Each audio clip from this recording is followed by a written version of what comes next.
Bon matin! On est le matin du 23 mai. Il est tôt. Au Québec, il est 8 heures. Ici, chez moi au Salvador, il est 6 heures. Mais on commence la journée du bon pied. Je voulais vous attraper avant le début de la journée de travail. Fait que, bon, je suis dehors. Je suis désolée s'il y a des petits bruits de camions et tout, mais je vais essayer de garder ça le plus silencieux possible. Alors, bienvenue au webinaire Communauté Nomade. Fait que c'est un webinaire c'est mon premier webinaire toute seule que j'organise pour parler avec les gens qui sont nomades ou qui ont l'intention de devenir nomades, que ce soit avec un employeur ou que ce soit avec une entreprise que vous avez envie de commencer. J'ai beaucoup de questions sur les réseaux sociaux, j'ai beaucoup de questions en message privé ou en rencontre virtuelle aussi que je fais. De plein de personnes qui ont envie de se lancer, mais qui ont des questions techniques ou qui ont des questions, qui ont des stress par rapport à la logistique de c'est quoi vraiment la réalité d'être nomade. Donc, j'ai commencé cette petite aventure-là en faisant un sondage à savoir qu'est-ce que vous avez envie d'apprendre ou de savoir ou de connaître par rapport à cette réalité-là. Et j'ai monté ce webinaire-là avec les questions qui étaient les plus populaires ou les informations que vous aviez le plus envie d'apprendre. Donc, c'est ça que j'ai préparé aujourd'hui. C'est là-dessus qu'on va faire un tour aujourd'hui. Fait que j'ai préparé un petit visuel. Je vais vous mettre ça à l'écran et on part ça. Là, la technologie, pas tout le temps facile. Je pense que c'est ça. Ouais. OK. Fait que là, je pense que vous voyez mon petit visuel. Ouais, ça fonctionne. Parfait. OK. Donc, bon, communauté nomade avec mon nom. On commence. Donc, qu'est-ce qu'on va voir aujourd'hui? Dans le fond, je vais vous parler de moi en quelques mots, un petit peu qui je suis, c'est quoi mon histoire, comment je suis devenue nomade, puis pourquoi est-ce que je suis en train de vous parler de ça aujourd'hui. Après ça, on va voir le sujet qui était le plus populaire, le plus en demande. Puis j'ai appelé ça le fast friendship. Le fast friendship, c'est vraiment un terme que j'ai inventé, mais qui décrit vraiment, vraiment bien la situation. Tu sais, on parle souvent de fast fashion, des choses comme ça, puis c'est un peu la même chose, mais avec l'amitié. Fait qu'on va parler de ça, de qu'est-ce que c'est dans le fond, puis de comment ça s'applique à notre réalité en tant que personne nomade. Ensuite, rencontrer des gens. Fait qu'on m'a beaucoup demandé comment est-ce qu'on fait pour rencontrer des gens quand on est à l'étranger, pour tisser des amitiés, où est-ce qu'on va, qu'est-ce qu'on fait. Je pense qu'il y a beaucoup la peur justement de se retrouver seul. Fait que je vais vous donner mes astuces pour aller rencontrer des gens, mais pas juste les rencontrer, sinon que rencontrer des personnes avec qui on a des intérêts puis des points communs. Ce qui va nous amener à parler de la solitude et l'isolement quand on a de la difficulté à rencontrer des gens. Ce sont des sentiments que j'ai ressentis souvent au cours des années, puis ça fluctue. Des fois, je le ressens plus, des fois, je le ressens moins. Il y a différentes raisons pourquoi on se sent comme ça, puis il y a différentes choses qu'on peut faire pour arrêter de se sentir comme ça, parce que nécessairement, je veux dire, personne n'a envie de se sentir seul, mais c'est un sentiment qui va beaucoup nous accompagner dans le nomadisme et le voyage, principalement si on part seul. C'est sûr que si on part avec un conjoint, conjointe ou des amis, c'est différent, mais c'est quand même là d'une certaine façon. Puis je pense qu'on ne peut pas s'en sortir. Il faut juste apprendre à le naviguer, apprendre à être bien seul ou apprendre, quand on commence à ressentir les premiers signes, bien, à s'en sortir. Ça va nous amener aux différents styles de nomadisme, trouver son rythme. J'ai l'impression que des fois, on a comme une vision du nomadisme qui est comme un peu romancée, un peu mise à la perfection. Fait que on va parler. Tu sais, en fait, il y a plusieurs façons d'être nomade. Ça dépend de toi, de ce que tu aimes, de tes besoins. Il n'y a pas une seule façon, une bonne façon d'être nomade. Fait que je vais aller explorer les différents types de nomadisme qui existent. Puis, c'est vraiment possible de passer de un à l'autre avec le temps, de vouloir changer de style. C'est ce que j'ai fait plusieurs fois. Puis, c'est vraiment correct. Là. Fait qu'on va aller explorer ça un petit peu. Ensuite de ça, je vais vous parler du slowpreneuriat parce que moi, c'est vraiment au centre de mes valeurs, au centre de ma façon d'être entrepreneur, d'être nomade puis de vivre au quotidien. J'en ai déjà parlé à quelques reprises du slowpreneuriat dans mes réseaux sociaux, dans mes stories, dans ma formation que j'ai faite précédemment, la vie nomade. Fait que je vais vous parler un petit peu de qu'est-ce que c'est pour moi le slowpreneuriat puis pourquoi je pense que c'est la meilleure, un petit camion, le meilleur mode de vie pour combiner avec le nomadisme. et finalement sur un aspect qui est plus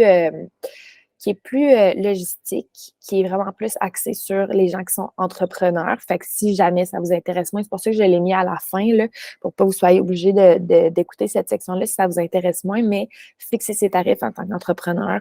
J'ai eu beaucoup de questions là-dessus aussi. Ça a été un sujet très populaire. Puis, je pense que la raison, en fait, c'est que c'est fucking compliqué de fixer ses tarifs. Peu importe, ça fait combien de temps que tu es dans l'industrie, à un moment donné, on commence à se faire une tête autour de ça, mais c'est un des défis principaux et au début et tout le temps. À chaque fois qu'on sort un nouveau produit, un nouveau service, fait que je vais aller vous proposer un petit peu deux types de tarification qui sont comme les plus populaires, puis comment les calculer. Fait que je pense que ça fait le tour. On commence. Introduction. Alors moi, dans le fond, qui je suis, j'ai 25 ans. J'habite présentement au Salvador. Ça fait presque 9 mois maintenant. Et j'ai commencé ma vie nomade, je dirais, à 19 ans. Fait qu'en 2017, j'ai quitté le Québec pour aller backpacker pendant un an en Amérique du Sud. Fait que j'étais vraiment avec mon sac à dos. Je travaillais pas. J'étais vraiment en mode voyage, découverte, connaître des gens. J'habitais dans des hostels. Je me suis vraiment initiée à la vie de voyage. Je me suis vraiment initiée à l'autonomie, à l'indépendance, à la solitude aussi. Ça n'a pas été facile dans les premiers moments, mais c'est vraiment là que j'ai eu mes premiers contacts avec la solitude puis que j'ai apprivoisé ce sentiment-là. Depuis 2017, j'ai habité à long terme dans 4 pays différents. Où est-ce que je considère que j'ai habité les autres pays, je considère que j'ai voyagé. Fait que j'ai eu quand même l'occasion de m'installer puis de me faire un quotidien dans différents endroits. Dans mon cas, ça a toujours été en Amérique latine, mais voilà. Depuis, par contre, je dirais depuis 2 ans et demi, j'ai adapté un mode de voyage qui est un petit peu plus sédentaire. Donc, j'ai un appartement, j'habite dans ma maison et je vais voyager. Donc, je vais faire des voyages de quelques semaines, des fois de quelques mois, puis je reviens à la maison. Donc, je suis pas tout le temps en mouvement. J'habite plus uniquement dans mon sac à dos. Maintenant, j'ai un appartement, mais je suis quand même tout le temps en mode voyagement. Là, se voyager, fait que c'est vraiment quelque chose que je fais le plus souvent possible. Et quand je voyage, ben, j'ai toujours mon ordi, mon travail avec moi. J'ai pas vraiment pris de vacances depuis que j'ai commencé le tout. Et mon entreprise, donc depuis que je conjugue voyage et travail, c'est depuis 2020 donc, que j'ai fondé Ondas. Ondas qui est mon entreprise de rédaction web. C'est ce que je fais dans la vie. Je suis rédactrice web. Donc, ça fait 3 ans maintenant que je suis entrepreneur, travailleur autonome, puis que je vis vraiment uniquement des revenus que je génère à partir de mon entreprise. Et dans mon cas, la totalité de mes clients sont au Québec. Fait que tout le monde, tout mon argent vient du Québec, tous mes clients sont au Québec. Mon créneau pour développer mon réseau, c'est vraiment LinkedIn. Et ben, depuis quelques mois, j'ai commencé à développer un peu plus l'aspect nomade parce que j'avais beaucoup de demandes par rapport à comment est-ce que je faisais pour être nomade, comment est-ce que je faisais pour conjuguer tout ça ensemble. Donc, j'ai commencé à offrir ce service-là de consultation, puis j'adore ça, parler avec toutes vous autres qui avez des beaux projets de nomadisme. Donc, voilà, l'idée de vous accompagner, de vous former, de vous partager mon expérience, puis mes astuces dans l'espoir que ça vous aide à faire le saut puis à vous lancer.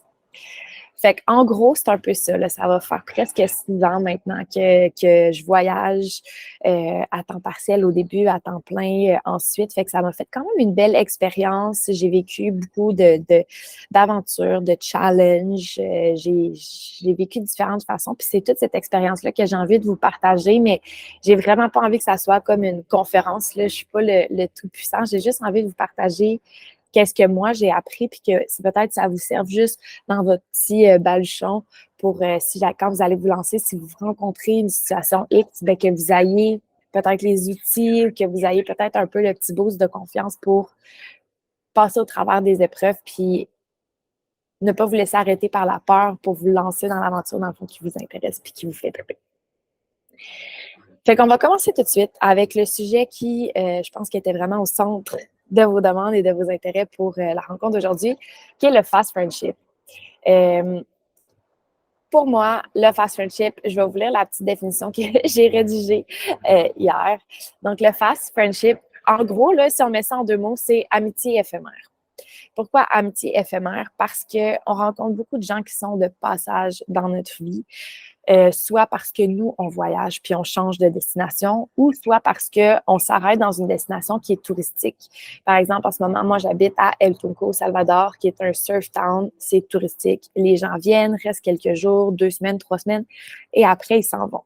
Donc, les gens qu'on rencontre, ils sont juste autour de moi, vraiment, pendant quelques jours, voire quelques semaines.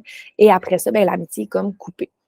Les débuts des relations, donc autant amicales que pourraient se développer en relation amoureuse, sont très intenses. Les liens se créent rapidement et très fortement. Donc, on les rencontre, puis c'est comme rapidement, il y a une synergie, rapidement, on devient chum. Mais au moment du départ, donc que ce soit moi ou les autres qui quittent, ben le lien se brise également très rapidement. Puis ça a tendance à laisser un grand vide parce qu'on laisse tellement de place à ces relations-là dans nos vies, dans nos quotidiens, parce que c'est tellement intense que quand la personne quitte, ben ça laisse un grand vide. Là, c'est comme, OK, mais qui j'appelle pour aller prendre mon café? Qui j'appelle pour sortir? Avec qui je vais aller surfer? Avec qui je vais me confier? Avec qui est-ce que je vais pouvoir parler de ma réalité? Fait que c'est ça le fast friendship, c'est tu rencontres beaucoup de monde, tu abandonnes beaucoup de monde. Fait que c'est des gens qui passent rapidement et beaucoup de gens avec un grand volume dans ta vie, dans ton quotidien. C'est très différent de ce à quoi on est habitué si on a eu, par exemple, la vie un peu classique au Québec, où est-ce que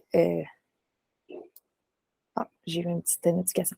La vie un peu classique au Québec, où est-ce que, tu sais, on a été, on a grandi dans un quartier, où est-ce qu'on avait nos amis de quartier, on a été à l'école secondaire, primaire, où est-ce qu'on avait nos amis d'école, on a peut-être fait du soccer pendant 6 ans dans la même ligue, puis on avait nos amis de soccer.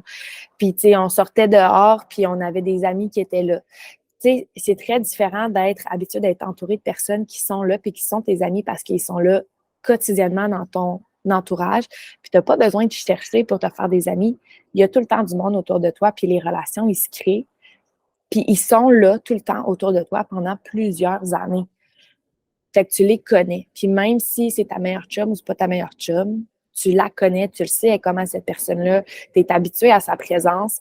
Fait que ça, c'est ce que nous, on connaît de notre enfance. Puis là, on devient adulte, puis les relations nécessairement changent.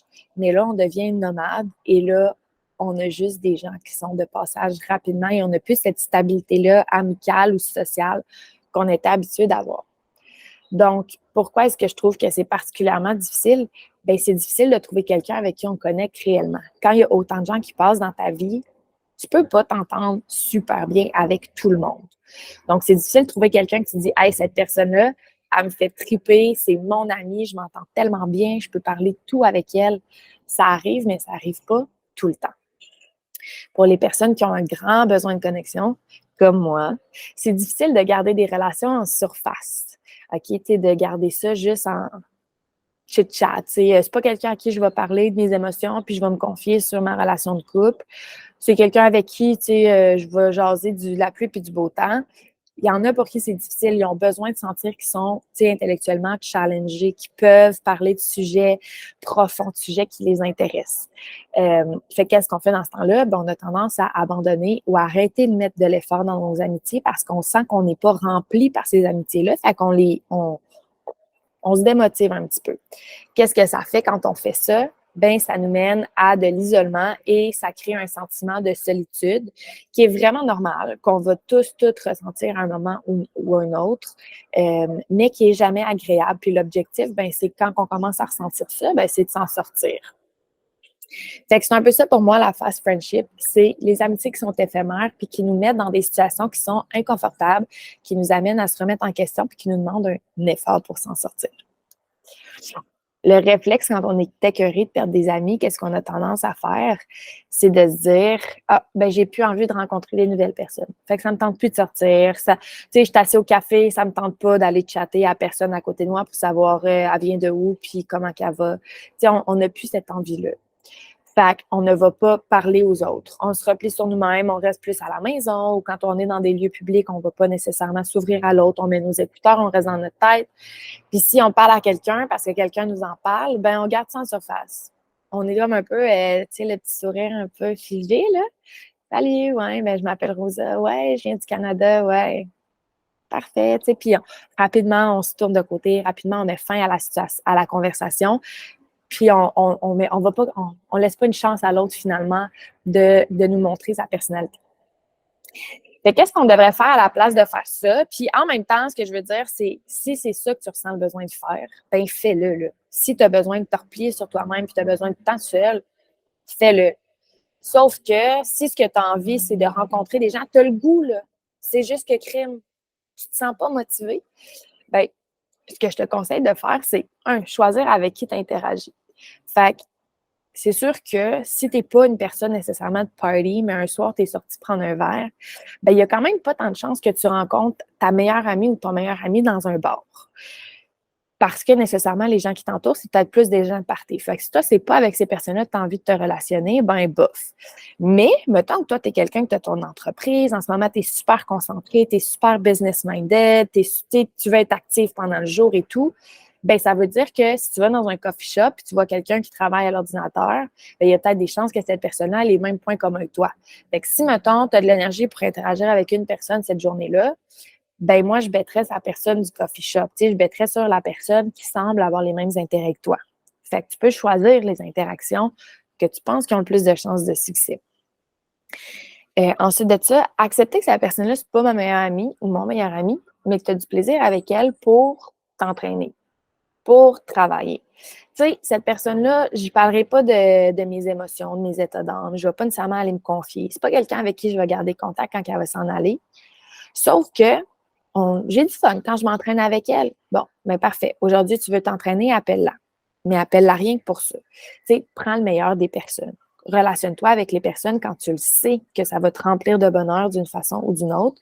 Puis quand tu penses que ça ne va pas te remplir de bonheur, ben essaye d'éviter ces contacts-là qui, au final, tu vas faire un effort pour avoir le contact. Puis qu'est-ce qui va se passer? Tu vas te sentir déçu parce que tu ne te sentiras pas rempli ou épanoui par ta relation. Fait que fais appel aux bonnes personnes au bon moment, puis relationne-toi avec des gens juste quand tu le sais que tu vas tirer quelque chose de positif, si ça fait du sens. Ensuite de ça, écoute ton besoin de te retirer de la vie sociale. Si tu as besoin de te replier sur toi-même, tu veux faire ton yoga, tu veux travailler sur ton projet de livre, tu veux passer plus de temps sur FaceTime avec ta famille, tes amis à la maison. Tu veux faire un challenge de cuisine santé 28 jours, fais-le. Puis, tu n'es pas obligé tout le temps non plus parler aux autres quand tu sens que tu as besoin de te replier sur toi-même, c'est vraiment correct. Et finalement, ben, recherche tes relations au bon endroit aussi. Va aux endroits où est-ce qu'il y a plus de chances que les gens que tu vas rencontrer là, ils te ressemblent ou que tu t'entendes bien avec eux. Puis, dans les prochaines slides, j'ai une liste de toutes les places où est-ce qu'on peut rencontrer des gens qui sont des bonnes places pour rencontrer des gens. Fait que donc, choisis les endroits que tu fréquentes ou pousse-toi un peu dans les fesses pour aller dans certains endroits parce que tu le sais qu'il y a un potentiel de rencontrer quelqu'un. Fait que, en gros, ce que je veux qu'on retienne de ça, c'est vraiment correct d'avoir envie d'être seul. Je vais prendre une petite gorgée de café. C'est vraiment correct d'avoir envie d'être seul. L'affaire, c'est qu'il faut faire attention de ne pas tomber dans un cercle vicieux. Je suis seule, donc je me sens seule, donc je veux rester seule, mais là, je ne suis pas bien. Si tu n'es pas bien, quand tu commences à réaliser que là, tu n'es pas bien, que là, tu as besoin de t'entourer de monde, tu sens que là, tu es démoralisé, tu roules en boule dans ton lit, sur ton cellulaire pendant des heures à te dire qui je texterais bien, qui je texterais bien, bien, prends action. Puis prends action en respectant tes besoins, tes limites, ton niveau d'énergie, ton envie sociale. Prends les bonnes actions. Puis ça va super bien aller. Tu vas rencontrer des gens qui vont te remplir de bonheur, puis qui vont t'enlever un petit peu ce sentiment-là de solitude, puis tu vas te sentir mieux pour continuer ta vie nomade, puis pas avoir envie de sauter dans le prochain avion pour retourner à la maison. Quoique, c'est ça que tu as envie de faire, bien correct aussi. Fait que, je vais parler un petit peu solitude, isolement, qu'est-ce que c'est, comment on manage ça, quand est-ce que ça se présente, de mon expérience, on s'entend. Fait que la solitude, c'est la situation d'être seul, OK? Fait que ça peut être à long terme, ça peut être à court terme, mais la solitude, c'est juste quand tu es tout seul puis tu n'as comme personne à qui reach out. OK? C'est à ça que je fais référence. Il y a 4 types de solitude: émotionnelle, sociale, situationnelle, chronique. Si ça te tente d'aller faire des recherches là-dessus, je t'encourage. Mais là, aujourd'hui, dans le webinaire d'aujourd'hui, je ne parlerai pas de tout ça en détail, mais on comprend que, notamment avec le chronique, il y a des gens qui ont plus tendance à se sentir seuls, des gens qui ont moins tendance à se sentir seuls, et il y a de la solitude qui arrive par moment, par batch, pour différentes raisons. Donc, ça peut être à plus ou moins long terme, ça peut être un état plus ou moins permanent de ta personne. Mais quand on parle de nomadisme, la solitude qui est la solitude du nomade, c'est la solitude situationnelle, OK? Donc, c'est le résultat d'être dans une situation où est-ce que développer des amitiés, c'est difficile. C'est pas impossible, c'est difficile. Ça demande un effort parce que ta chum, elle habite pas au coin de la rue. Ta chum, tu vas pas la voir à 6 heures au début de ton entraînement de soccer. Ta chum, faut que tu la trouves, faut que tu crées le lien, puis il faut que tu l'appelles, puis il faut que ça fitte dans l'horaire, puis ça recommencer tout le temps. Fait que c'est une situation qui fait que ça crée un sentiment de solitude momentané. Et il faut que tu fasses des efforts conscients pour être capable de t'enlever ce sentiment-là de solitude. L'isolement, c'est l'état de quelqu'un qui est isolé ou qui, dans sa tête, se sent seul. OK? Sauf que la bonne nouvelle, c'est que tu peux changer ton état en mettant les bonnes pratiques en place et en changeant ton état d'isolement, ben, tu vas te sortir de ce sentiment-là de solitude. Fait que c'est un peu ça la différence. Puis c'est vraiment important de se rappeler que c'est pas la fin du monde, puis c'est pas parce qu'on se sent seul qu'on a échoué ou qu'on est bizarre ou qu'on est. C'est tellement normal. Puis tu sais, ce qui m'a frappé, moi, quand j'ai commencé, la première fois que je me suis vraiment rendu compte que j'étais seule, j'étais en Colombie. Je venais de commencer mon tout premier voyage backpack. J'avais 19 ans et j'étais dans un hostel où il y avait plein de monde. Puis plein de monde jeune de mon âge, de party. Puis je me sentais seule. Puis je me disais, comment est-ce que je me sens seule alors que je suis tellement entourée de personnes? Il y a 20 personnes autour de moi, puis tout le monde prend une bière, tout le monde a du fun. Et c'est là que je me suis rendu compte que la solitude, c'est pas un état physique, mais c'est un état mental. C'est quelque chose qui se passe dans ta tête. C'est quelque chose qui se passe dans ton cœur. Puis ça vient pas du fait de pas avoir personne à qui parler. Ça vient du fait de pas avoir des relations de qualité. Puis là, de qualité, ben c'est vraiment subjectif. De qualité pour qui? De qualité pour toi. Des relations qui te remplissent, qui te donnent ce que toi, tu recherches. Puis c'est ça le défi, puis c'est ça la solitude, mais c'est normal. Puis tu peux t'asseoir avec ta solitude, puis en profiter pour réfléchir, puis en profiter pour faire d'autres choses, puis en profiter pour apprendre à vivre dans l'inconfort. Tu sais, en fait, ce que ça fait, la solitude, c'est que ça te rend inconfortable. Mais t'as sûrement déjà entendu ça, chercher du confort dans l'inconfort. Apprendre à vivre dans cet inconfort-là, mais à survivre, puis à continuer à faire tes activités, puis à continuer à travailler, puis à continuer à être heureux. Fait que c'est ça un peu le défi.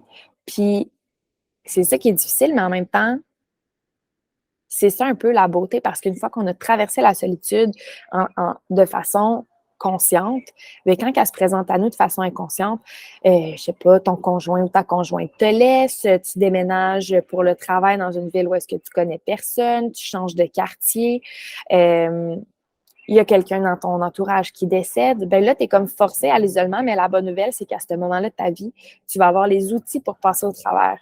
Parce que tu vas être déjà initié à ça dans un moment où est-ce que tu avais l'énergie pour le faire. Qu'est-ce qui contribue? C'est quoi les difficultés, dans le fond, du nomadisme qui contribuent à créer notre sentiment de solitude?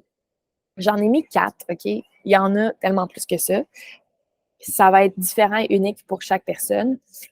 Mais ça, pour moi, c'est les 4 affaires qui m'ont le plus créé le sentiment de solitude. Fait que premièrement, la charge mentale. On dira ce qu'on voudra, être nomade, ça met une charge mentale sur nous. OK? Il y a tellement, tellement plus de choses à penser, plus de choses à organiser. On a tellement plus de responsabilités. Où est-ce qu'on va loger la prochaine fois? Comment est-ce qu'on va se transporter? Comment est-ce que je ramène l'épicerie de l'épicerie ici? Est-ce que je prends le bus, je prends le taxi, je marche, je prends le vélo, je suis à quelle distance? C'est où l'épicerie? Dans quel café je vais aller travailler? Tu sais, faut tellement organiser d'affaires, là, tu as besoin d'aller chez le dentiste. Bon, ben parfait. Il est où le dentiste? Quel dentiste je peux faire confiance? C'est quoi le prix d'un nettoyage? Tu sais, tout est à penser, tout est à considérer, tout est à mesurer. Puis ça, c'est fatigant parce qu'il y a comme rien ou presque que tu peux faire de façon automatique, comme à la maison. Quand tu te lèves le matin, puis tu t'en vas travailler, puis tu le sais que tu vas embarquer dans ton char, tu le sais le trajet que tu vas faire, tu le sais où est-ce qu'il va y avoir du trafic, tu le sais à quelle heure tu vas arriver au bureau, tu le sais à quelle chaise tu vas t'asseoir, ça va être qui ton collègue qui va te saluer. Tu as besoin d'aller chez le dentiste, ben tu as déjà son numéro d'enregistré, tu le sais qu'il y a déjà ton dossier, tu sais, tu ne poses pas ces questions-là. Mais là, quand tu es à l'étranger, c'est différent. Ça se manage, on a tout aussi un niveau de tolérance qui est différent, mais il ne faut pas oublier que ça crée une charge mentale nécessairement. Accepter l'imprévu, laisser place à l'imprévu, pas toujours facile. On ne peut pas tout planifier, on ne peut pas tout prévoir puis tout calculer. Donc, il faut accepter qu'il va se passer plein d'affaires qu'on ne sait pas quand, qu'on ne sait pas comment, qu'on ne sait pas ça va être quoi les conséquences, mais qui vont se passer. C'est stressant.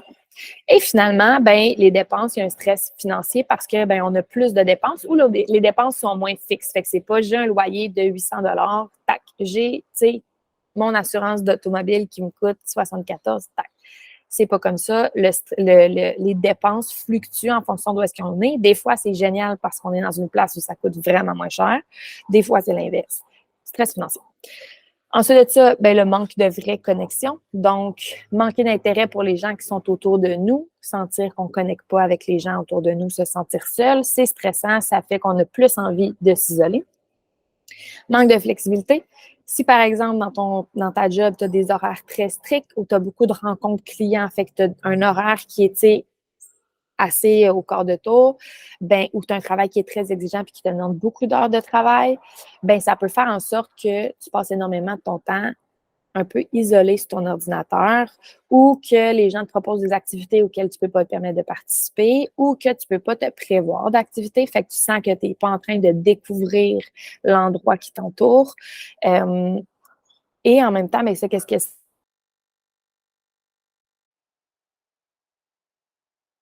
Bon, j'ai eu un petit problème technique, alors partie 2. Je ne sais même pas où j'ai arrêté de parler, fait que je vais essayer de faire ça bien. Mais j'étais rendue là dans ma présentation. Donc, l'idée, c'est si jamais c'est ça, ça te met de la pression pour toi d'aller à l'épicerie, d'aller t'acheter de la bouffe, de devoir cuisiner à la maison et tout, puis que c'est plus facile pour toi d'aller t'asseoir dans un restaurant, puis de regarder les gens passer, puis de regarder les alentours, puis de manger un bon repas, puis de potentiellement connaître des gens, puis que ça te fait du bien, ben fais la place dans ton budget pour le faire, puis donne-toi droit de le faire, tu sais, puis de choisir des restos qui sont dans ton budget, mais qui te permettent de ne pas t'obliger à taper la charge de l'épicerie, à taper la charge de cuisiner, à avoir tes repas à la maison.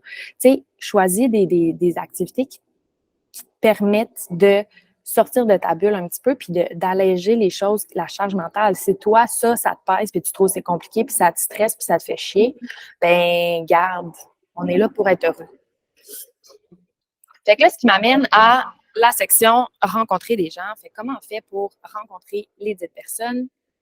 Fait que quand tu es en voyage ou que tu es dans un long séjour à l'étranger, par exemple, tu vas passer tout l'hiver à Playa del Carmen au Mexique ou, mettons, dans mon cas, ben comment est-ce que tu fais pour rencontrer des gens qui sont cool, des gens avec qui tu vas connecter? Fait que la première affaire que tu peux faire, c'est regarder sur Facebook. OK? Il y a plein de groupes Facebook. Je donne un exemple. Avant, j'habitais à Playa del Carmen au Mexique. Ben, il y a le groupe Facebook québécois à Playa. Puis là, il y a plein de Keb. Puis moi, j'ai déjà fait ça. J'ai déjà publié «Bonjour, j'ai de la difficulté à rencontrer des amis en ce moment.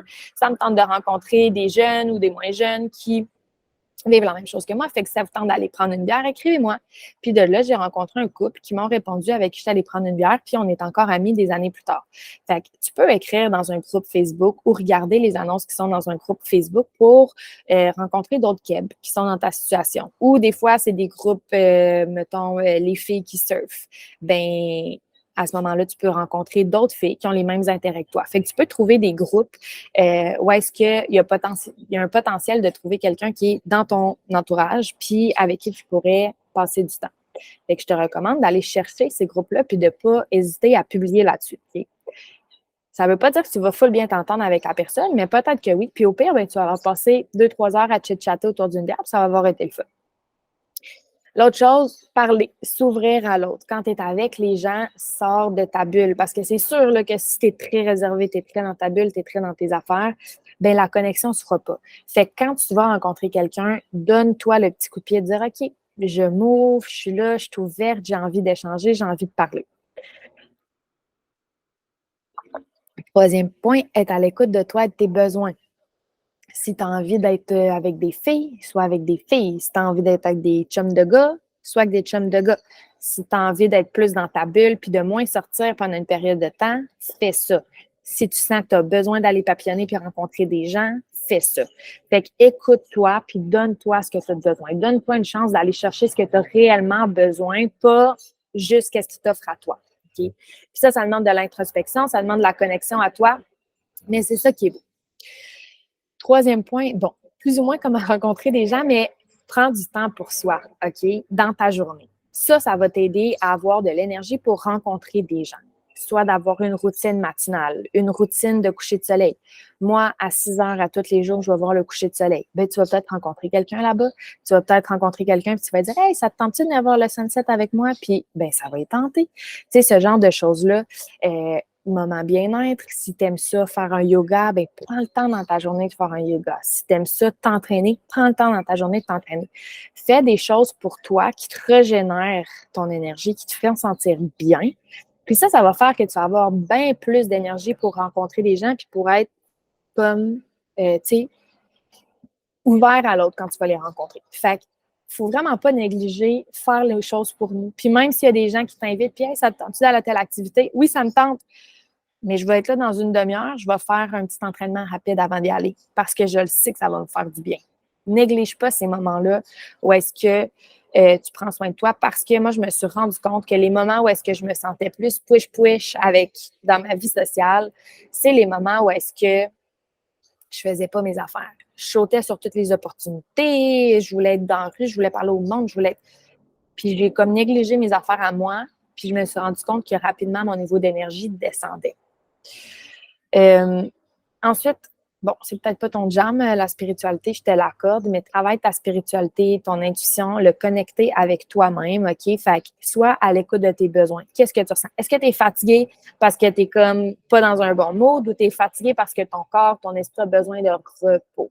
Fait que connecte-toi avec toi-même pour savoir qu'est-ce que tu as besoin, qu'est-ce que tu ressens, qu'est-ce que tu recherches. Travaille cette connexion-là avec toi. Quand on est tout le temps occupé, tu sais, si t'es le genre de personne là, à la maison que genre tu passes du travail, tu t'en vas prendre un verre, tu t'assois avec ta blonde, tu sors avec tes amis, tu vas faire du sport, tu es tout le temps en train de passer d'une personne à l'autre, tu es un peu déconnecté du toi. Puis c'est pas facile de connecter avec soi, là, dans le sens où s'asseoir avec soi-même puis avec ses pensées, là, c'est challengeant, mais c'est tellement important puis c'est tellement beau. Puis ça va tellement te rendre une personne plus autonome, puis à l'écoute de toi, puis fort, puis forte, que c'est un processus qui est un peu chiant, puis qui est un petit peu inconfortable, mais qui est tellement, tellement bénéfique. Puis le moment où est-ce que tu sens seul, ben c'est le moment parfait pour te dire, ben go, là je le fais, j'ai pas le choix. Ensuite de ça, être honnête par rapport à tes besoins. OK? Fait que ça revient un peu à être à l'écoute de soi. Mais écoute, si ce temps-ci, tu as besoin d'appeler tes amis puis ta mère là, pour jaser, souvent, parce que tu t'emmerdes de ta maison puis tu as envie de t'appeler, appelle-les. Dis-leur, hey, ce temps-ci, je m'emmerde un peu, je sens le besoin de te parler beaucoup. Appelle-les souvent. Dis-leur d'avance que tu vas les appeler souvent parce que c'est ça ton beat. Fais-le. Si à l'inverse, hey, en ce moment, là, j'ai comme pas tant d'énergie, on dirait que crime, je pense à appeler le monde, puis ça me démoralise, puis j'ai pas le goût, puis écoute, je le vois que tu m'as appelé, je le vois que tu m'as écrit, mais j'ai pas l'énergie pour te répondre. Force-toi pas à faire ça. Moi, je suis vraiment de même, là, je suis vraiment un peu dans le côté people pleaser de la chose, là. Puis quand je reçois un message, là, je me sens coupable, il faut que je réponde tout de suite. Puis des fois, je me dis, ah, crime, j'ai pas le goût, j'ai pas l'énergie. Mais je me forçais quand même à répondre. Je me forçais quand même. Si j'ai dit à ma chum que j'allais l'appeler ce soir à 7 heures, ben là, à 7 heures, même si ça ne me tente pas, je l'appelais pareil. Mais maintenant, je m'écoute plus, puis, tu sais, je vais lui dire, hey, écoute, je suis fatiguée, je suis pas trop dans le mood, on peut-tu se reprendre un autre moment? Ou je vais laisser traîner son message jusqu'à demain quand ça va me tenter d'y répondre. Je me force pas à interagir quand j'en ai pas envie. Puis c'est ça, être à l'écoute de ses besoins, puis c'est vraiment correct. Puis tu sais, tu leur dis au pire, hey, écoute, c'est vraiment pas toi, là, mais ce temps-ci, je me sens un petit peu, j'ai besoin d'être seule, d'être dans ma bulle. On se rappelle la semaine prochaine. Sois honnête avec les gens, mais mets tes limites, puis respecte ça. Tu sais, c'est vraiment, vraiment important. Puis pour moi, en tout cas, c'est vraiment la deuxième, là. Pas répondre, hey, je t'aime pareil, mais je te répondrai pas aujourd'hui. C'est vraiment ça pour moi qui était difficile, puis contre mon instinct. Je travaille là-dessus, mais je me rends compte que c'est ô combien bénéfique. Ensuite de ça, parle de tes défis à tes amis, à ta famille, parle de tes défis aux gens que tu rencontres, parle de tes défis sur des groupes de nomades.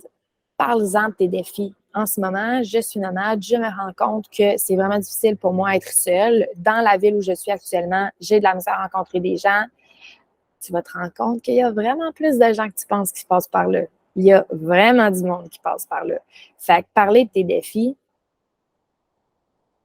petite gorgée de café, ça va vraiment t'aider à te rendre compte que tu n'es pas seul. Puis, tisser des liens avec les gens, puis peut-être même avoir des trucs des autres personnes. Ensuite de ça, bon, connecter des gens avec des gens qui ont les mêmes défis que toi. Fait que si tu es capable de rencontrer d'autres nomades ou d'autres personnes qui ont voyagé longtemps puis qui vivent ces défis-là, ben c'est encore mieux, tu sais, de te sentir compris.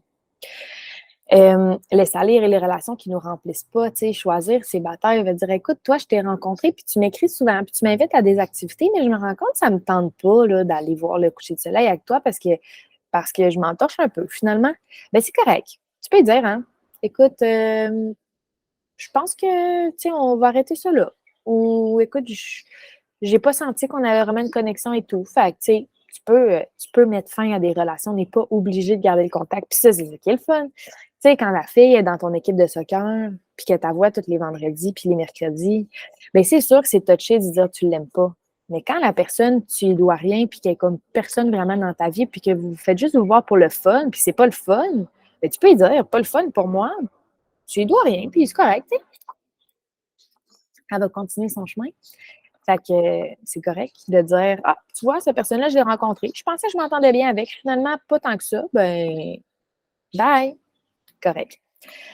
Après ça, ce qui est vraiment, je pense, pour moi, là, dans la façon dont j'ai voyagé ou été nomade, je pense que ça, c'est vraiment ça qui a fait le changement puis le deal breaker, là, qui a vraiment été la meilleure chose que je pouvais faire. Participer à des activités. OK. Tu sais, quand on est jeune, on se fait inscrire à la gymnastique, à des activités de poterie. Tu sais, nos parents nous inscrivent à des activités parascolaires, là, puis des activités l'été, puis la fin de semaine. Puis on va essayer plein d'activités, puis on va essayer plein d'affaires. Puis on dirait que quand on devient adulte, on fait moins ça. Tu sais, on a moins tendance à aller s'inscrire à une nouvelle activité ou à un cours d'espagnol ou à un cours de cuisine asiatique. Ou tu sais, on a comme moins tendance à aller s'inscrire à des activités parascolaires. Pourtant, on a tellement de la place pour apprendre. Quand on est en voyage, on a envie de ça. On a encore plein d'années là, pour apprendre des belles affaires, puis on a plein d'intérêts aussi. Fait que, go, OK? Puis, ce qui est le fun, c'est que les gens que tu vas rencontrer dans ces activités-là, ben c'est des gens, tu sais, mettons, tu t'inscris à des cours de, tu sais, paddleboard. Fait que moi, j'ai fait ça pendant un bout. Mais c'était pas des cours, mais c'était des sorties de paddleboard. Puis à 6 heures le matin, il y avait une sortie de paddle, puis là, on arrivait là, puis là, on faisait un groupe. Bien, ça veut dire que tout le monde qui sont là, c'est du monde qui aime le paddleboard, qui aime les activités aquatiques, qui sont lève-tôt. OK, mais c'est toutes des affaires qui fit avec moi. Fait que ça veut dire que les personnes que je rencontre au paddleboard, c'est des gens avec qui j'ai un bon intérêt amical. On s'entend? Si tu décides de faire des cours de salsa, parce que tu as envie d'apprendre à danser la salsa, bien, les gens que tu vas rencontrer, c'est des gens qui aiment danser, qui aiment sortir, qui aiment apprendre de nouvelles affaires, puis qui sont débutants aussi. Fait que plein de points communs. Fait que tu vas rencontrer d'autres personnes. Fait que là, peut-être qu'avec ça, tu vas dire, OK, hey, ben, la fille dans mon cours de salsa, fait 2 fois, je la vois. OK, ben, regarde, je vais lui dire, hey, vendredi, ça te tente-tu? On va aller dans il y a un social de salsa dans tel bar. Ça te tente-tu qu'on y aille ensemble? Ben, il y a des bonnes chances qu'elle dise oui. Parce qu'elle aussi, elle prend des cours de danse. Fait que nécessairement, ça lui tente de danser. OK? Versus, si tu rencontres quelqu'un random dans un bar ou dans un coffee shop, bien, ça se peut qu'elle aime la danse, mais ça se peut que non, là. Tu sais, tu n'as pas vraiment de garantie là-dessus. Fait en choisissant d'aller prendre des cours, de participer à des activités, tu sais, il y a des entraînements, là, il y a tout le temps là, des entraîneurs qui font des trainings de groupe sur la beach là, à 8 heures. Bien, inscris-toi, puis au lieu de t'entraîner tout seul chez vous, va t'entraîner là-bas. Fait qu'en faisant ce genre d'activité-là, tu rencontres des gens avec qui tu as des points communs. Et donc là, c'est le fun parce qu'à partir de là, ben, tu startes des activités avec eux autres. Puis tu n'as pas besoin de les trouver, ces gens-là, ils viennent à toi via l'activité. OK? Fait que moi, je te conseille full de participer, soit à des choses que tu aimes déjà ou d'essayer des nouvelles affaires. Et l'autre petit point, mettons, un point du quotidien, aller souvent aux mêmes endroits. Fait que, mettons, on aime ça découvrir des places. Puis on va aller essayer un nouveau resto, on va aller essayer un nouveau café pour aller travailler, on va aller essayer un nouveau gym, on va aller essayer un nouveau bout de plage. C'est le fun d'essayer. Essaye. Va découvrir, certainement. Mais dans des moments où est-ce que tu te sens un peu plus down, essaye d'aller à tous les jours au même café le matin pour travailler. Pourquoi? Mais parce que tu vas voir le même serveur. Fait que là, après quelques jours, tu vas dire salut, là, tu vas te présenter, là, il va déjà savoir qu'est-ce que tu veux manger. Là, à un moment donné, vous allez vous mettre à chit-chatter, comment ça va, sur quoi tu travailles, tu sais. Tu vas tisser des liens. Puis, tu sais, ça sera probablement pas quelqu'un qui va devenir ton ami, mais ça va faire du bien, cette petite interaction sociale-là. En allant à la plage, mais tu vas peut-être voir tout le temps le même petit vendeur de colliers sur le coin, puis là, tu vas lui dire salut. Puis là, tous les jours, tu vas lui dire salut. Puis ça va te faire sentir en sécurité. Ça va, oh mon Dieu, j'ai fait un saut. Ça va faire, tu sais, activer ton système de sécurité, puis ça va te faire du bien de juste arriver là, voir quelqu'un et sourire, puis dire salut, puis que ça soit facile parce qu'on se connaît déjà.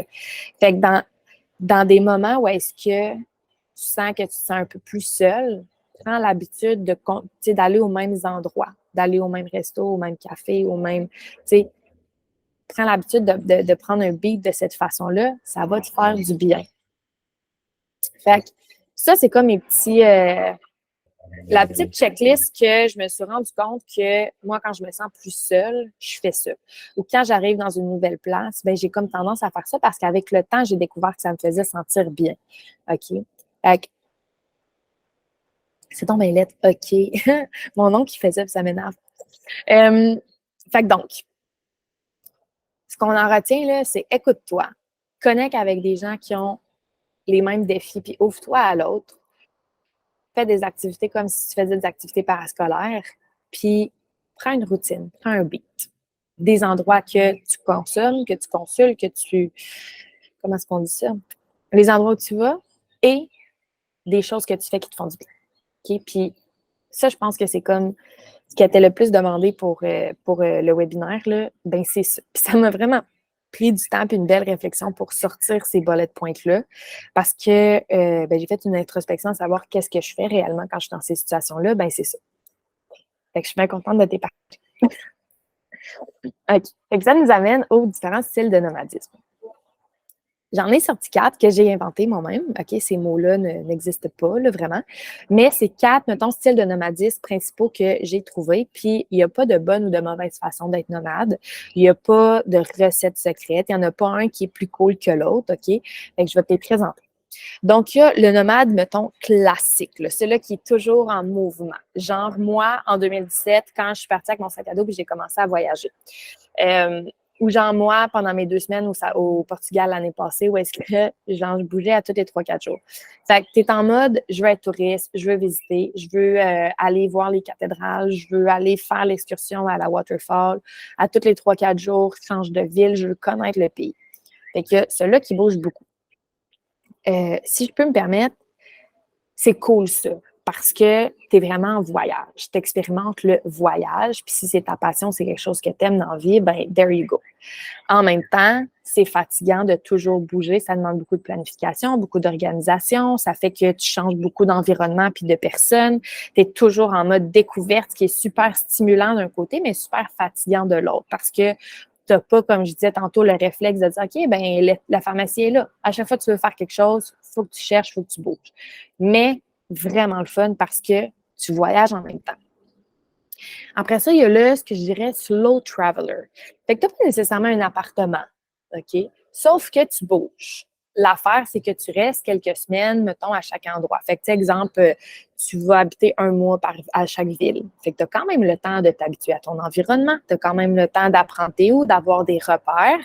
Mais à chaque mois, ben, tu sais, tu te déplaces. Fait que tu n'as pas nécessairement, tu peux pas avoir, mettons, une chaise ergonomique. Genre, tu sais, tu n'as pas bien du matériel, sauf que tu as quand même le temps de t'habituer à ton environnement. Style d'entre-deux. Après ça, tu as le semi-sédentaire, ce que je dirais qui est moi en ce moment. Fait que j'ai mon appartement, fait que tu as une maison, une place où tu habites, mettons, long terme, où est-ce que tu peux accumuler des biens, où est-ce que tu peux t'installer, le mettre un peu à ton goût. Puis, à tous les mois, 2 mois, 3 mois, tu fais des voyages. Fait que tu pars en voyage, mais tu reviens chez vous. Mais tu repars en voyage, mais tu reviens chez vous. Tu n'es pas tout le temps à la même place. Quand quelqu'un va te faire un appel, va te dire « Ah, t'es rendu où, là? » Puis tu vas souvent répondre une place différente. Mais tu as quand même une base, tu as quand même un appartement. Moi, en ce moment, c'est ça qui sent le mieux pour moi. Parce que j'ai encore le désir de voyager, mais j'ai le désir aussi de sentir que j'ai un chez nous. Avant, je ne sentais pas nécessairement ce besoin-là. Maintenant, oui. Fait que, il y a ça et il y a le sédentaire. Genre, j'habite 6 mois au Québec, j'habite 6 mois dans un appartement sur la Côte d'Azur. Puis quand je suis sur la Côte d'Azur, ben, je suis juste là. Tu sais, je voyage pas ailleurs. Là. Je passe 6 mois là, admettons. Ou on passe 6 mois au Québec, puis je passe 6 mois chez mon chum qui est espagnol. Fait que les deux, on fait 6 mois, 6 mois. Genre. Fait que t'es pas nécessairement en mode voyage, sauf que t'as pas une seule résidence, ta résidence au Québec. Il y a une partie de l'année où est-ce que tu travailles à partir de l'étranger. C'est full possible de changer, de bouger au travers de ces différents types-là. Ça se peut qu'à un moment de ta vie, tu as vraiment envie là, d'être tout le temps en mouvement. Puis à un moment donné, là, ça te tente d'avoir un chez vous. Puis à un moment donné, OK, là, ça te tente de te remettre en mouvement puis de te remettre à bouger. Ou là, OK, tu veux passer à devenir un slow traveler. Fait que tu lâches ton appartement, tu diminues ta quantité de matériel, mais tu n'es pas nécessairement en voyage non plus. Genre. Fait que tu peux passer d'un à l'autre, il n'y a pas de problème, il n'y a pas de façon d'être nomade. Ça se peut aussi que toi, tu fasses juste habiter au Québec, puis tu vas juste passer un mois pendant l'hiver au Costa Rica, puis tu reviens. Tu sais, tu fais juste comme voyager. Tu n'es pas nomade. C'est bien correct aussi. Il n'y a pas de façon de faire, mais ça, mettons, ça serait, je pense, les 4 principaux types de nomadisme que j'ai expérimenté, puis que je peux voir, puis que je peux observer. Puis chacun a les pros and cons. OK? Fait que souvent, les pros, en général, ce qui est le fun, c'est ça te permet de connaître des nouveaux pays, des nouvelles villes. Quand tu bouges beaucoup, ça te permet de connaître l'endroit. Ça permet de faire différentes activités, d'expérimenter plein d'affaires. Ça te permet de vivre la vie nomade à fond, de travailler dans plusieurs environnements, travailler en ville, travailler sur la plage, travailler en forêt, de te mettre dans des environnements qui sont stimulants, qui sont le fun, qui sont beaux, qui changent. Si ton travail te permet de travailler moins, mais c'est le fun aussi parce que tu peux te permettre de travailler moins pour justement plus explorer. Par contre, mettons que tu es dans le mode je bouge tout le temps, bien, il faut que tu travailles moins parce que tu vas passer des heures dans un train, dans un bus, dans l'avion, dans l'aéroport, à t'installer, à chercher ton Airbnb. Tout ce temps-là de transport consomme du temps. Tu ne peux pas travailler autant parce qu'après ça, quand tu mets tout le transport, les heures où tu dors puis les heures où tu travailles, bien, il ne te restera plus tant de temps que ça pour voyager, pour visiter. Fait que si tu veux visiter beaucoup puis te déplacer beaucoup, il faut que tu aies plus de temps dans ton horaire. Si tu as moins de temps dans ton horaire en ce moment, bien, je te conseille de rester plus longtemps dans une place pour avoir le temps de tout faire puis de vraiment sentir que tu as pu ressentir le pouls de la ville ou de la place puis connaître. T'sais. Les cons, bon, ben bouger beaucoup, ça nuit à la créativité parce que pendant ce temps-là, tu ne chilles pas, c'est stressant, tu penses à plein d'affaires. Fait que ce que je disais tantôt, ton système parasympathique n'est pas activé, donc tu n'es pas nécessairement dans un mode créativité. Tu es comme dans un mode, OK, là, j'ai 2 heures à l'aéroport, j'ouvre mon ordi, il faut que je fasse ça pour l'envoyer aujourd'hui. Genre. Fait que ça peut quelque chose qui peut être, tu sais, si tu le sais là, que toi, tu ne gères pas bien nécessairement ça, ben peut-être que bouger beaucoup, c'est moins fait pour toi. Si toi, tu le sais que t'aimes ça travailler sous pression, t'aimes ça avoir des petites slots de temps pour travailler, ben go for it. Bon, ça augmente la charge mentale. Plus tu bouges, plus tu te promènes, plus tu as nécessairement de choses à penser. Ça crée de la fatigue parce que c'est fatigant, parce que tu dors pas tout le temps bien, parce que tu as des horaires qui changent beaucoup. Ça augmente les frais aussi, fait que ça peut venir jouer sur le stress financier. Fait que c'est à voir en fonction de ton budget. et ça réduit les heures de full concentration. Tu peux pas tout le temps t'asseoir, ouvrir ton ordi puis travailler ping, ping, ping pendant 4 heures en ligne parce que tes heures de travail sont entrecoupées de déplacements d'un taxi, d'un ci, d'un ça, parce que tu travailles dans des environnements qui sont pas confortables ou qui sont bruyants puis t'es pas full concentré nécessairement.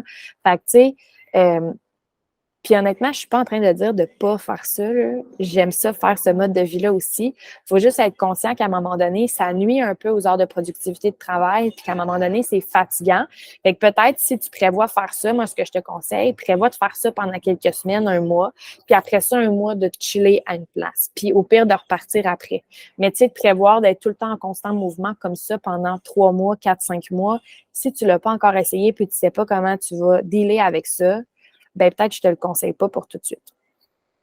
Fait que c'est juste d'avoir en tête qu'il y a des impacts qui sont grands, qui sont pas juste voyager, il y a des impacts de logistique qui sont réels.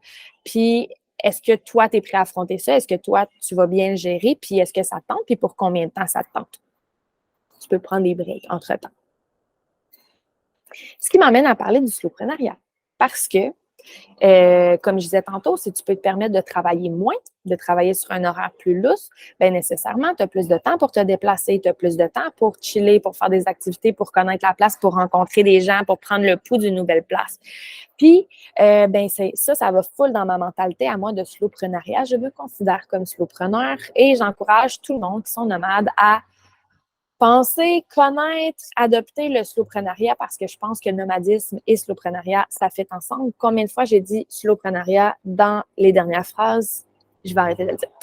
Fait que je pense que ça fait full ensemble. Fait que je vais te présenter ça. Je ne sais pas si tu connais un peu cette mentalité-là, si tu as déjà entendu parler de ça.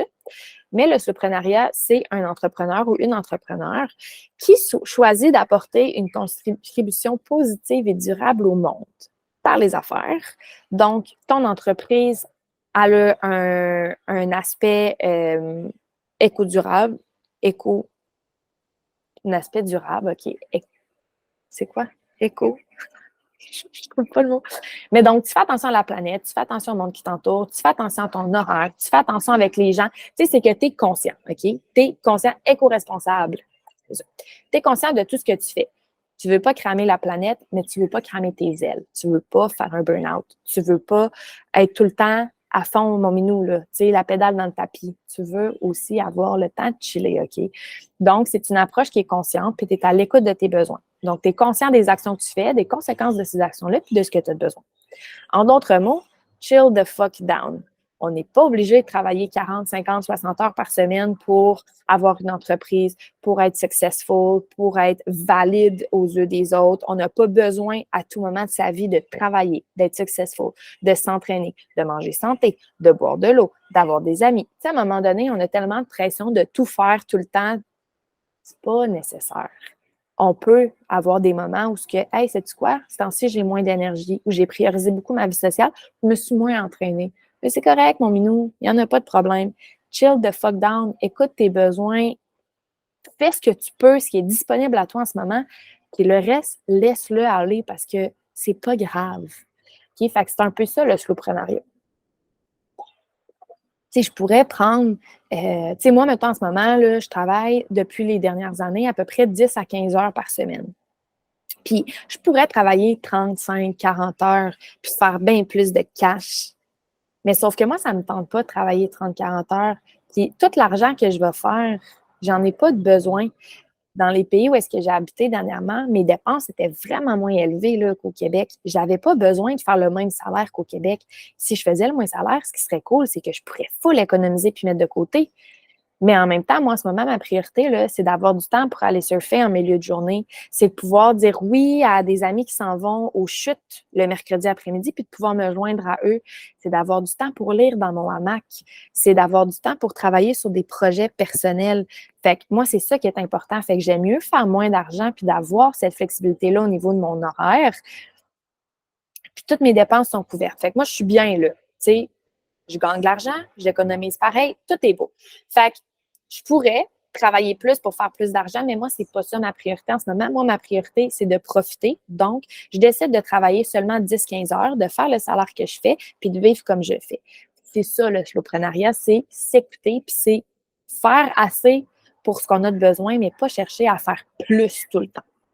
Okay, donc, un équilibre entre le travail, les loisirs, être capable de prendre du temps pour soi pour faire ce que tu aimes, être capable d'avoir des moments où tu t'assois puis tu travailles puis tu es productif, avancer des projets personnels, avoir une vie sociale, tu sais. Fait que tu ne mets pas ton bien-être de côté, tu ne mets pas ton bonheur de côté, tu te donnes accès à la vie parfaite pour toi, à la vie de rêve, là, crée-la pour toi. Slowprenariat. Fait que je pense que c'est tout sur le slowprenariat, mais c'est cette idée-là que, hey, t'es nomade, tu voyages, tu découvres, tu visites, profites-en. Profites-en pour le faire ça, puis pour le faire comme tu en as envie. Tout le reste peut attendre. Et là, ben, comme on est plus dans un aspect business, on a comme un petit peu quitté l'aspect plus solitude émotionnelle, défi de nomade. Fait qu'on va parler beaucoup des tarifs, OK? Les tarifs, là, c'est fucking compliqué à gérer au début. Tu sais pas combien tu vaux de l'heure, tu sais pas combien est chargé, tu sais même pas comment, quel type de tarification adopter. Puis, ça lâche pas à patate, OK? Toute ta vie d'entrepreneur, chaque fois que tu vas sortir un nouveau produit, un nouveau service, il va falloir que tu fixes un tarif, il va falloir que tu aies une réflexion sur ce tarif-là. Jamais tu vas dire ça vaut 350 du premier coup. Il va toujours falloir que tu réfléchisses, que tu te remettes en question, puis tu vas toujours te demander, est-ce que c'est fair, est-ce que c'est pas fair, est-ce que c'est le bon prix? C'est normal, puis avec le temps, ça va devenir plus facile parce que tu vas avoir une meilleure idée, mais c'est toujours un dilemme qui est là. Puis, tu sais, avec la récession, avec l'inflation, la valeur de l'argent change, la valeur des services change. Toujours une réflexion, OK? Aujourd'hui, je vais te présenter c'est pas cette slide-là, je vais le faire tout de suite. Je vais te présenter deux types de tarification, qui est la tarification horaire et la tarification à la valeur, que moi, je considère que c'est les deux types de tarification principaux que tu devrais considérer, puis je vais t'expliquer comment les calculer. Mais avant ça, je veux te dire que comme entrepreneur, OK, ça m'est arrivé, moi, au début, je chargeais vraiment pas cher. Puis ça m'arrive des fois de travailler avec des personnes, des graphistes ou peu importe, qui me chargent un tarif horaire ridicule, genre de 30 ou 40 de l'heure, OK? Puis c'est pas assez. Si tu es travailleur autonome, c'est pas assez. 30 ou 40 de l'heure, ça fait pas. Pourquoi? Parce que si tu charges moins de 60 de l'heure en tant que travailleur autonome, tu vas faire le salaire minimum. OK? Fait que la façon de calculer, tu sais, toi, tu te dis, hey, OK, mais 40 de l'heure, tu sais, moi, dans ma job, je suis payée 29 puis c'est déjà un bon salaire. 40 c'est bon. Oui, mais il faut que tu payes des impôts. Tu n'as pas le même type d'imposition que quelqu'un qui est salarié. Tu n'as pas d'assurance, tu n'as pas d'avantages sociaux qui sont présentés par ta compagnie en plus de ton salaire. Si tu veux avoir des assurances, si tu veux avoir des avantages sociaux, il faut que tu les payes toi. Fait qu'il faut que tu sois payé pour ça. Après ça, tu as des dépenses, ton matériel, ton ordinateur, ton loyer, ta chaise ergonomique, ton abonnement antidote. C'est des choses qu'il faut que tu payes. Puis, ben, il faut que tu les payes avec ton salaire. OK? Fait que, une fois que tu as payé tes impôts, que tu as fait un remboursement de taxes, que tu as payé tes dépenses, que tu as payé ton matériel, que tu as souscrit à une assurance privée, que tu as mis de l'argent de côté pour avoir ton petit coussin, si tu charges 30 de l'heure, il ne te reste pas grand-chose. Fait que c'est pour ça que de ce que j'ai discuté avec plusieurs personnes professionnelles du domaine, des mathématiciens et d'autres travailleurs autonomes, si tu charges moins de 60 de l'heure, là, tu vas être payé moins que le salaire minimum. Qui fait que 60-70, c'est un bare minimum. Si tu commences, que tu veux faire un prix friendly, que tu as l'impression que tu as un peu le sentiment de l'imposteur puis que tu n'as pas les compétences pour charger cher, 60-70, c'est un minimum, OK? On oublie le 30-40. Puis à partir de là, ben, plus tu gagnes en expérience ou plus que tu offres, ça a une valeur, ben, plus que tu peux augmenter ton tarif à 80, 100, 150, dépendamment de ce que tu fais. OK? Mais je pense que de mettre un minimum à 60, 70 même, c'est vraiment important. Puis tu sais, on a tous été là. Moi aussi, j'ai été la fille qui a chargé 30 de l'heure. On a tous passé par là, puis c'est correct. L'important, c'est qu'on apprenne de ça puis qu'on change notre tarification. Puis qu'est-ce qui est le fun quand tu charges plus cher aussi? Ça a un avantage. Quand tu charges pas cher de l'heure, il faut que tu travailles plus d'heures pour faire du cash. Fait que quand tu travailles plus d'heures, tu es fatigué. Tu fais tes contrats plus rapidement parce que tu veux passer à l'autre, parce que tu as plein de contrats. tu n'as pas de temps pour faire ta comptabilité, ton administration, fait que ça prend du retard ou bien ça te cause un stress ou bien tu fais ça à l'extérieur de tes heures de travail. Puis, tu sais, en passant, tes heures de compta puis tes heures d'admin, là, c'est des heures qui devraient être payées. Puis, tu ne vas pas les charger à un client en particulier. Mais sauf que quand tu charges à tes clients, il faut que tu prennes en considération que tu as des heures d'admin puis de compta à te payer aussi. Hein. Fait que c'est pour ça aussi que tu charges pour toutes les heures d'administration parce que tu n'as pas d'autres employés qui s'occupent de ça pour toi comme dans une entreprise. Tu dois t'en occuper. Fait qu'est-ce que tu fais quand tu charges plus cher? Tu fais plus d'argent par heure. Donc, tu as besoin de travailler moins d'heures pour faire ton salaire souhaité. Donc, tu peux te permettre de prendre moins de clients et donc, tu as plus de temps à mettre pour chaque client. Tu as plus d'énergie pour chaque client parce que tu es moins fatigué. Ton admin, ta comptable, tout est à jour. Fait que tu n'as pas ce stress-là dans ta tête ou tu n'es pas en train de courir après du temps pour faire ça. Fait que tu es crissement plus efficace, tu es crissement plus concentré puis créatif pour chaque client. Fait que dans le fond, toi, tu es gagnant parce que tu as plus de fun à travailler, mais tes clients sont gagnants aussi parce que les heures qu'ils te payent, mettons, ils vont te payer 3 heures, mais ça va être 3 heures vraiment productives. Versus, ils te payent 3 heures en fin de journée quand tu es en overtime puis que tu as déjà fait 4 contrats aujourd'hui. Ben, tu es un petit peu moins concentré, fait que ça se peut que ce que tu leur donnes, ça soit moins hot ou moins créatif ou moins out of the box. Tout le monde est gagnant. Sens-toi pas mal de charger le prix que tu dois charger.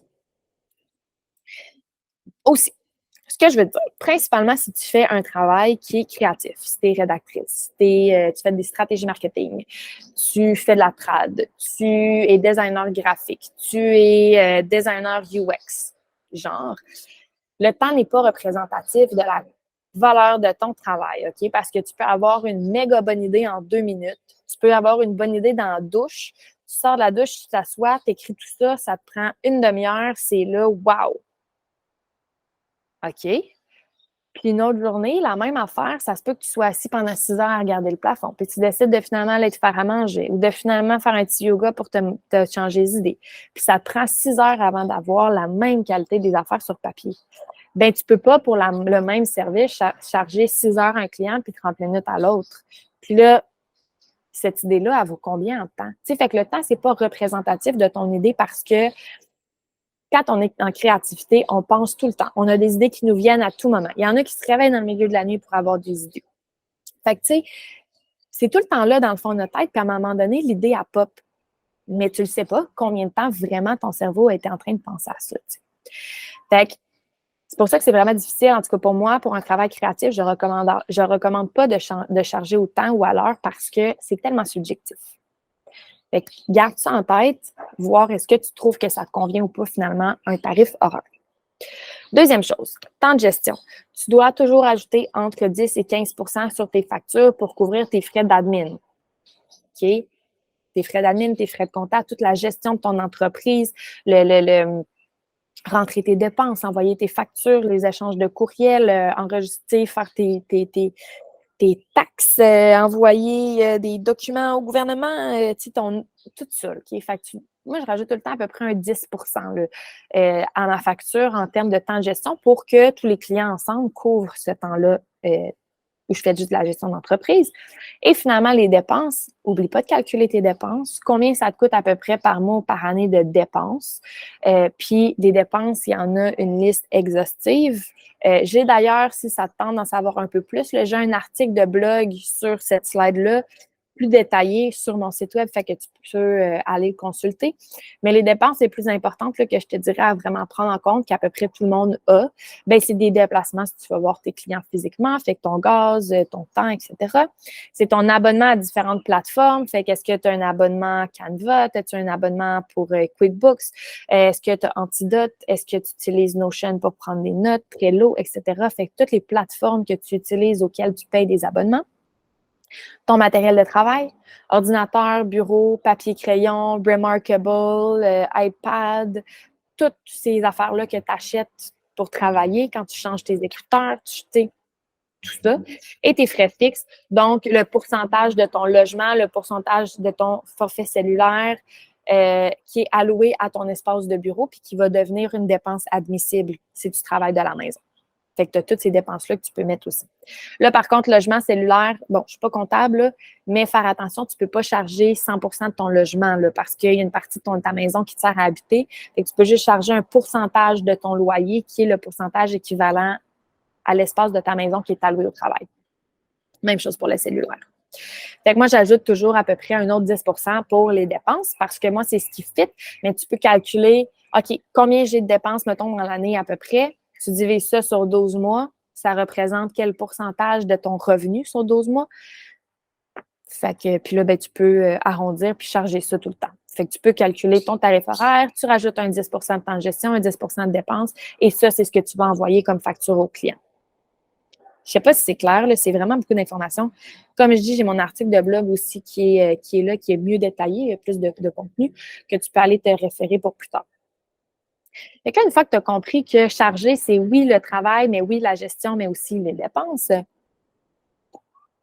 les types de tarification les plus popus, comme je disais, c'est le tarif à l'heure ou le tarif à la valeur. Okay? Si tu connais Alexandra Martel, elle a écrit un livre sur le tarif à la valeur, elle en a beaucoup parlé. Fait que si tu veux aller plus en profondeur dans le sujet, je te conseille d'aller consulter son contenu. Mais en gros, le tarif à l'heure, vraiment facile, OK? Fait que pour faire un tarif à l'heure, tu te fixes un tarif horaire. Mettons, je charge 80$ de l'heure.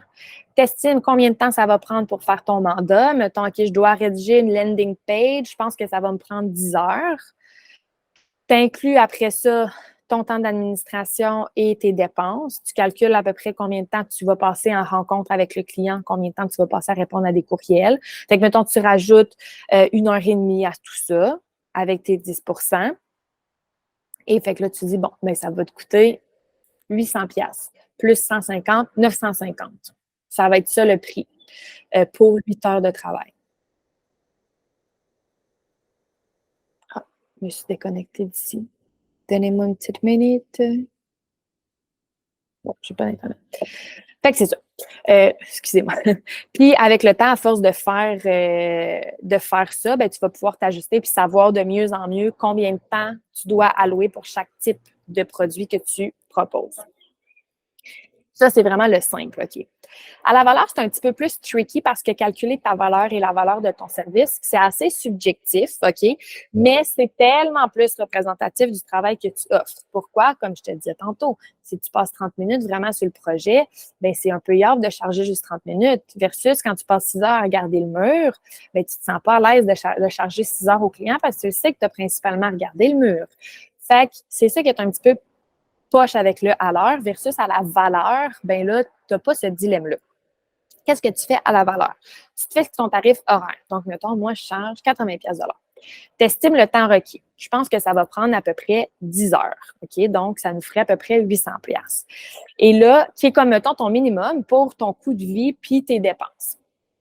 Et là, une fois que tu as calculé ça, qu'est-ce que tu fais? Bien, tu ajoutes un montant pour la valeur ajoutée. Donc, le revenu potentiel que le client va générer ou le potentiel unique que toi, tu offres. OK, bien, moi, je t'offre ça, puis je suis la seule de ma gang qui fait ce genre de service-là. OK, mettons, ben, je sais pas, moi, je fais des dessins, je suis dessinatrice, puis moi, j'ai un style super unique de old school, ben je sais que je peux te charger plus cher parce que tu ne trouveras pas personne d'autre pour le faire. Ou, OK, ben on vend une formation ensemble, puis je le sais que tu vas peut-être faire 30 000$ avec la formation, ben je vais prendre une cote de ce 30 000$ là. OK? Ou ce que tu vas faire, ce que je t'aide à faire, c'est un manuel du guide de l'employé. Puis ça va pouvoir te servir pendant des années. Tous tes employés vont avoir ça. Puis ça va vraiment faire que les performances vont être meilleures au sein de ton entreprise. Puis tes employés vont plus travailler en équipe. Fait que tu vas faire de l'économie de temps puis de l'économie de patcher des erreurs qui ont été faites. Fait que tu vas bénéficier de ça. Fait que je vais te charger pour ça. OK? Fait que c'est ça la valeur. Puis la valeur, ça peut être plein d'affaires. Ça peut être trouvé dans plein de petites catégories. Il y a de la valeur qui est intrinsèque, il y a de la valeur qui est extrinsèque. Fait que c'est à toi à aller trouver c'est quoi la valeur que tu offres. De quelle façon est-ce que tu offres de la valeur, puis en quelle quantité, admettons, tu offres.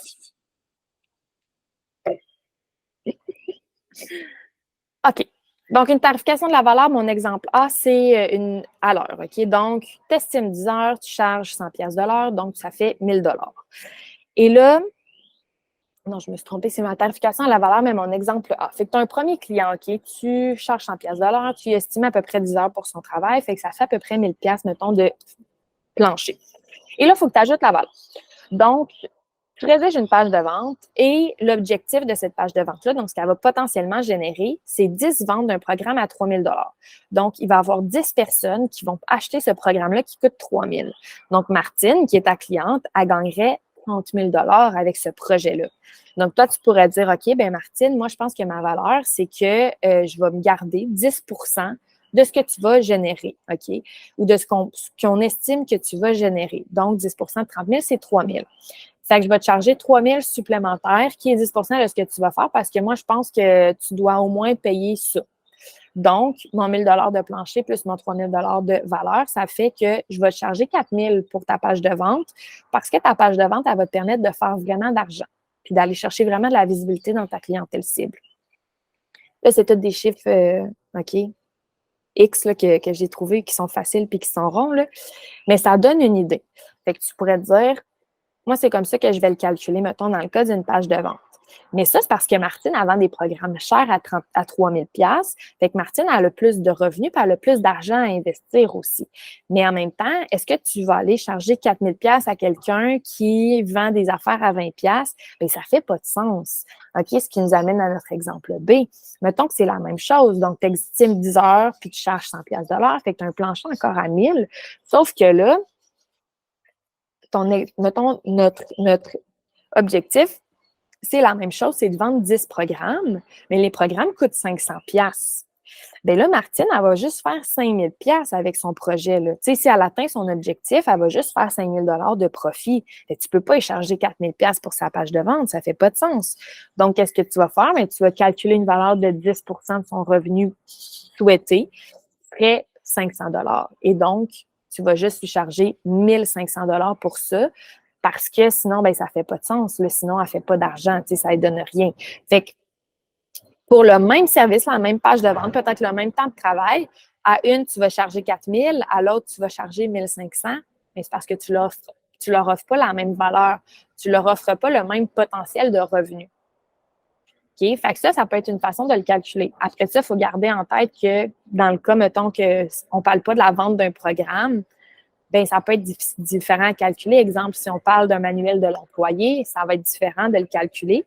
Mais c'est un peu le genre de mindset qu'il faut que tu ailles à savoir qu'est-ce que tu offres, c'est quoi le potentiel que cette personne-là va gagner et combien ça vaut ce potentiel-là. Et tu rajoutes ça à ton plancher. Ou tu pourrais dire, ben moi, je vais juste te charger 1 000 $ parce que, mettons, tu vends des programmes à 250, fait que je vais juste te charger vraiment comme mes heures et d'attitude. Je ne t'offre pas une réelle, tu sais, je ne t'offre pas nécessairement une valeur ajoutée, je te donne un coup de main, je te vends un service. Fait que c'est ça. Fait que tu vas faire le même procédé, tu vas passer le même temps à travailler sur ton projet, qu'il soit 4 000 ou à 1 500. Ce qui est différent, c'est la valeur que tu apportes à ton client. Donc, c'est ça qui va faire varier ton prix. Ou tu pourrais dire, moi, je vais garder ça neutre, je vais charger 2 000 aux deux, je vais faire un entre-deux, puis je vais charger 2 000 aux deux personnes. Puis voilà, parce que je leur offre le même travail puis le même service. Tu sais, tu pourrais aussi décider que toi, ta valeur, elle est là. Mais tu pourrais décider que ta valeur, elle varie de cette façon-là aussi. Fait que c'est ça un peu l'idée de charger à la valeur. Tu sais, à un moment donné aussi, ça se peut que tu te dises, OK, ben moi, je travaille juste avec des clients qui sont là, qui ont déjà une notoriété, qui ont déjà une clientèle, puis qui vendent des trucs à 3 000 $. Fait que tu le sais que tous tes clients, tu n'as pas besoin de faire le calcul à chaque fois. À tous tes clients, tu vas toujours leur faire une landing page, c'est 4 000. C'est toujours ça. Parce que tous tes clients sont à peu près dans la même vibe, puis tous tes clients bénéficient à peu près de la même façon. Fait que tu pourrais décider de l'arrondir. Si jamais, à un moment donné, tu te rends compte que tous tes clients sont à peu près dans la même situation. Mais si tu travailles avec des clients de catégories différentes, bien à ce moment-là, tu peux aller plus dans un niveau de calcul. Fait que j'espère que ça a été clair. J'espère que ça t'aide un petit peu à voir c'est quoi la différence des tarifs. Moi, je te conseille, comme je te dis, de ne pas charger à l'heure. Je te conseille de toujours charger à la valeur. Mais comme tu vois, à la valeur, tu as un estimé horaire. La différence, c'est que moi, je ne le dis pas à mes clients. Mes clients, ils ne savent jamais que j'ai estimé 10 heures à 100 $ de l'heure. Ils savent juste que je leur ai estimé 1 000 $ pour le projet. Puis ce calcul-là, c'est moi qui le fais puis il m'appartient. Fait que c'est ça la différence avec un client qui va te demander OK, ben combien d'heures tu as passé sur le projet? OK, puis combien tu me charges de l'heure? Puis là, tu as fait 2 heures et demie à 60$ de l'heure. OK, mais pourquoi tu as passé 2 heures et demie là-dessus? Puis des fois, il y a de la remise en question aussi. Puis des fois, calculer son temps, c'est difficile. Moi, je me rends compte que j'aime ça travailler avec plusieurs, sur plusieurs projets en même temps, puis je passe de un à l'autre. J'ai bien de la misère à tracker mon temps aussi parce que là, j'écris une affaire pour un client, puis là, j'ai une idée pour une autre affaire, fait que là, je m'en vais rédiger un courriel. Puis là, ben là, je ne peux pas charger tout ce temps-là. Tu sais, clairement, je ne l'ai pas tout passé, mon heure, je ne l'ai pas passé uniquement sur ce client-là, parce que j'ai rédigé 3 courriels entre-temps. J'ai répondu à un appel, j'ai été aux toilettes, j'ai pris des notes pour un autre projet. Fait que là, mais là, je charge combien si je ne charge pas une heure? Tu sais, ça vient créer toute là, cette réflexion-là qui est rochante. Puis ça te prend de la place là, dans ton cerveau pour penser à tout ce qui a, tu sais, tracker ton temps et tout ça. Puis des fois, c'est pas facile. Fait que quand tu charges à la valeur, tu n'as pas besoin de le faire. Tu le sais combien tu vas être payé. Tu le sais à peu près combien de temps, combien d'efforts tu vas mettre là-dessus. Et c'est tout ce qui compte. Et tu es payé vraiment pour ce que tu offres comme expérience et non pas pour chaque heure de ta vie. Et c'est plus payant. La majorité du temps. Fait que voilà. Fait que j'espère que ça t'aide un petit peu à te situer par rapport à comment tu vas tarifer tes services. Si tu as des questions, tu peux m'écrire. Si tu as envie de discuter, tu peux m'écrire. Si tu as des mentors, des gens avec qui tu as connecté sur LinkedIn qui font qui offrent le même service que toi depuis plusieurs années, tu peux leur écrire. Moi, j'ai fait ça aussi au début. J'étais allée écrire à des gens. Hey, salut, faut que je cote sur tel type de projet. J'ai aucune idée combien charger ou j'ai estimé à peu près tant. Est-ce que tu trouves que ça fait du sens? Puis eux autres, ils m'ont guidée aussi au travers de ça, puis au travers de leur expérience. Fait que si tu as des gens comme ça dans ton entourage, profites-en. Souvent, on a peur de déranger, mais souvent, ces personnes-là sont très contentes de nous aider. Puis, ça leur fait plaisir. Puis, tu sais, fait n'hésite pas à reach out aux gens autour de toi puis à aller t'aider aussi. Puis comme je te disais, ben, si la tarification à la valeur, ça t'intéresse, ben, je te prie d'aller consulter le livre ou le contenu d'Alexandra Martel qui en a beaucoup parlé, qui s'est beaucoup penchée sur la question. Puis dans son livre, ben, elle l'explique beaucoup plus clairement et longuement que moi dans ce simple PowerPoint. Fait que ça tente de continuer sur cette lignée-là. Puis j'espère que ça t'a aidé. Fait que c'est ce qui met fin au webinaire. Si ça tente de keep in touch, j'ai mon site web Ondas Marketing où est-ce que j'ai mes services. Tu peux m'écrire, tu peux voir ce qui se passe. Mon courriel qui est juste là où est-ce que tu peux toujours m'écrire. Et j'ai mon Instagram Rose Perron Ondas où est-ce que je publie des trucs du quotidien qui sont un peu plus en rapport avec le nomadisme. C'est quelque chose qui t'intéresse. Fait que ça me fait bien plaisir qu'on garde le contact.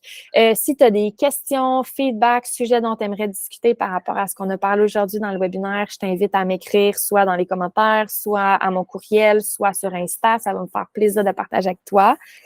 J'espère que tu as aimé, j'espère que tu as appris des choses, j'espère que ça t'a motivé à partir en voyage puis à faire le saut, puis que tu sens que tu es mieux outillé pour faire face à ce qui va se présenter sur ton chemin, puis que tu n'as pas peur de se sentir seul ou tu n'as pas peur de ne pas te faire d'amis, mais que tu le sens que ça va être le fun pareil, puis qu'il y a toujours moyen de s'en sortir, puis que même dans l'inconfort, on a du fun pareil.